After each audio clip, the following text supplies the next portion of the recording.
এটি একটি চাইনিজ জনপ্রিয় খাবার। যে প্রথমে খাওয়া শেষ করবে তাকে 1000 টাকা পুরস্কার দেওয়া হবে। দেখা যাক দ্রুত কে খাওয়া শেষ করতে পারে। আপনার সাথে থাকুন, দেখুন শেষে কি হয়, কে পুরস্কারটি পায়। মনে হচ্ছে ইনি পুরস্কারটি পেতে পারে, অনেক দ্রুত খাচ্ছে। দেখা যাক। 你别笑。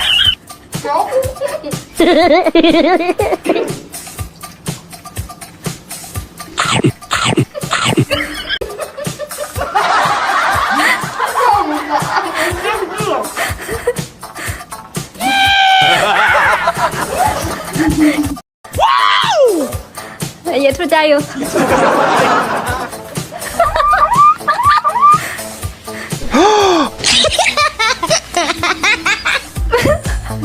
বন্ধুরা, এই মেয়েটি প্রথমে খাওয়া শেষ করলো এবং 1000 টাকা পুরস্কার পেয়ে গেল। দেখুন।